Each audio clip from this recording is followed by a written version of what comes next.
I'm going to be explaining how to properly insert and remove an NG tube. So first we want to start off by going into our patient's room and making sure we have the right patient, do our checks of medicine, and do our rites. We're also going to need to take some baseline vitals. In case there's any complications, we have some numbers to refer back to. And then we also need to do some patient teaching, inform them each step of the procedure, and explain to them that they're probably going to be feeling some discomfort during this procedure. So they need to be aware of all that. We also need to make sure we have all of our supplies. We're going to need our tubing, tape, paper clip, rubber band, emesis bin, and water. So we need to make sure we have all of that stuff on standby, so we don't have to stop in the middle of the procedure and go get anything. We also need to make sure our bed is at the correct working position. It needs to be at a high Fowler's position. And then also we need to measure our tubing. So we're going to measure our tubing by starting at the tip of the nose and reaching it to the earlobe. After we've measured our tubing, we're going to tape it. And after we've taped our tubing, we're taping our tubing so we know when to stop inserting. So that taping is very important, and that measurement is very important as well. After we've taped our tubing, we are going to put on our gloves and wrap the tubing around our fingers, and then we're going to let it go so it can loosen up. You're going to want to make sure you have enough tubing and it's loose enough so the patient can move around and you have enough tubing while you're inserting. So after we've measured our tubing, we got all that done, we are going to lubricate the tubing and give our patient water.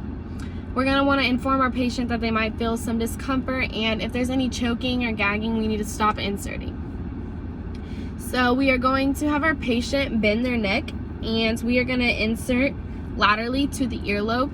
And when we're inserting, they're going to be taking some drinks of water, just to lubricate it and make it easier while we're inserting. So we're going to insert the tubing, and their head's going to be pointed down. We're going to rotate the tubing 180 degrees to make sure that it doesn't go into the mouth. We don't want the tubing in the mouth. That's not where it's supposed to go.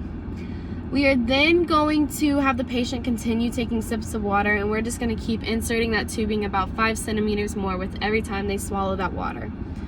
And then after the tubing is measured, after you reach the tape that you measured off from before, you're going to stop and inform the patient to stop drinking the water. So you've reached your measurement and it's inserted all the way. You're going to stop and tell the patient to stop drinking water.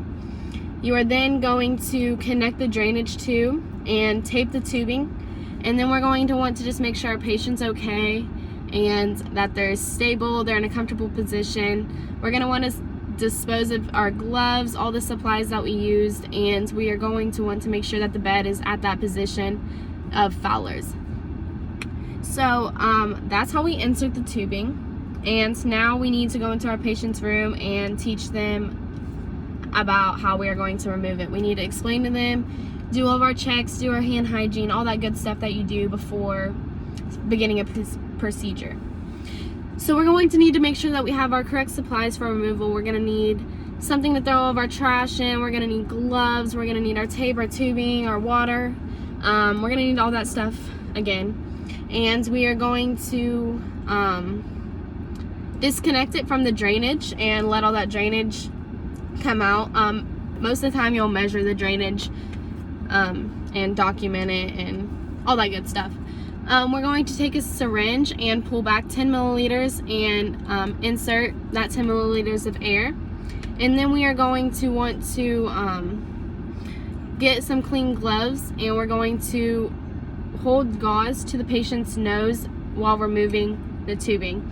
We're gonna tell them that it's gonna be uncomfortable. We're gonna try to get this done quick. Nobody likes stuff in and out of them. Yeah, it's not gonna be comfortable, so we need to prepare them of that and try to get this thing done quick. We're gonna wrap it around our fingers, and we're gonna tell them to take a deep breath and to hold it, and we're just gonna pull it out. After that, we're going to dispose of our gloves. We're going to make sure the patient's stable, and we're going to want to document everything that we've done. You'll probably need to, in most situations, take some vitals afterwards, make sure they're okay. And yeah, just make sure they're in a comfortable position, and if there's any extra drainage, you're going to need to document that. And most people are going to need a tissue afterwards because there's still going to be some stuff leaking out. So yeah, that's basically how to insert and remove an NG tube.